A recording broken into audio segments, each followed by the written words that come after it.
I think ICTs are generally seen to be an enabler, a facilitator of knowledge, their access to knowledge. And really, people who are in the rural areas have a lot of challenges. But I think the most important challenge they have is really being aware, knowing what the opportunities that there are in life is. So how they can improve on the quality of water they drink, how they can improve on their housing situation, how they can get access to cheaper food if they tend to be farmers, which is what happens in most rural areas, or fishermen, how they can improve the quality of production and output, and how to get better prices for their produce, how to educate their children, how to improve on their literacy, children, maternal care, how to take care of their children, and how to get good prenatal care when they are pregnant and so forth. So their needs are very basic, but almost 80% of their needs, I think, can be improved with knowledge. And I think this is where ICTs really come in. Through a mobile phone, through internet access, these people can see the rest of the world. They are no longer cut off from society because in the past, they had to travel 1,000 yards or 2 miles or 50 miles to see anybody. But today they can see what's happening in the capital city of their country. They can see New York, they can see Japan or whatever they want to see. So I think really that's what ICTs does, it brings knowledge to them. And to that extent, the development community, organizations like mine, the Commonwealth Telecom Organization, all have a responsibility to coordinate their activities in ensuring that through the right policies, the right regulation, and the right operating environment for telecom companies and internet service providers, broadcasting institutions, that rural people also get that information, that knowledge that can really improve their lives. There are many actions that should be taken. It depends on how big the picture one wants to paint. But I think in terms of ensuring that at the policy level, governments encourage competition in their respective countries to enable more players to come into the market and therefore reduce prices. Because the rural people are the ones that can't afford to spend more than 10 or 15% of their total income on telecommunications. Some people in the urban areas probably can do that.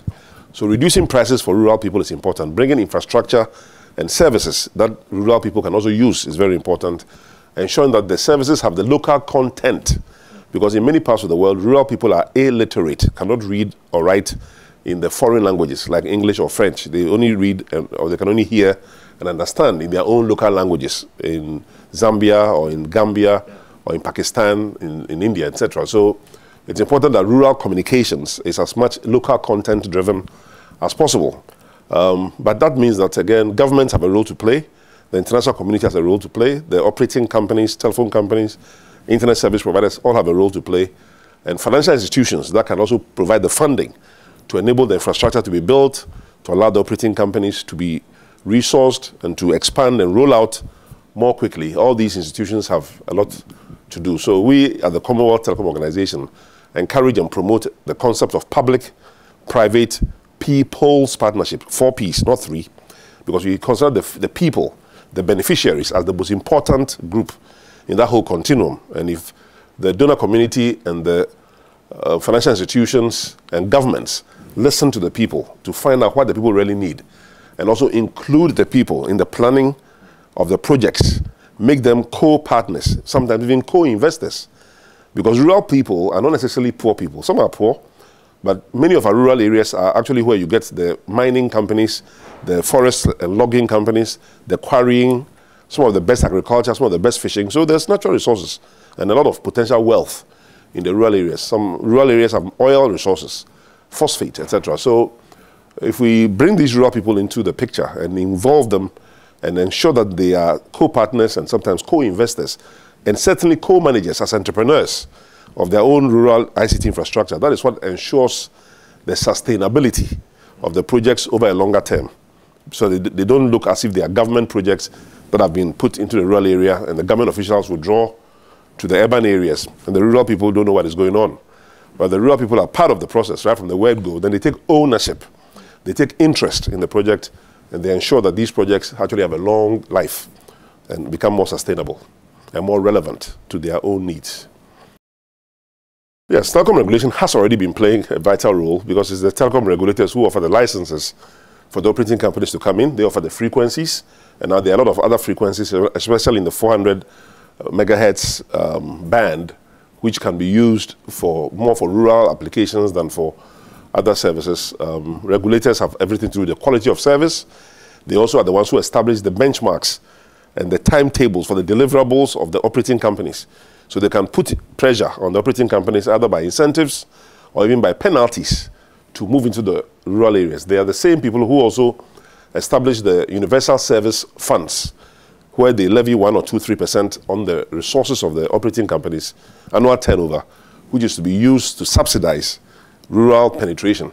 So regulatory organizations have a lot to do with how quickly rural people can benefit from telecom and ICTs through the pricing system, through the interconnection regime, through the quality of service, and through infrastructure sharing. As operating companies go out to the rural areas, it becomes more expensive for them, to each of them to have, let's say, a base station or a cell site.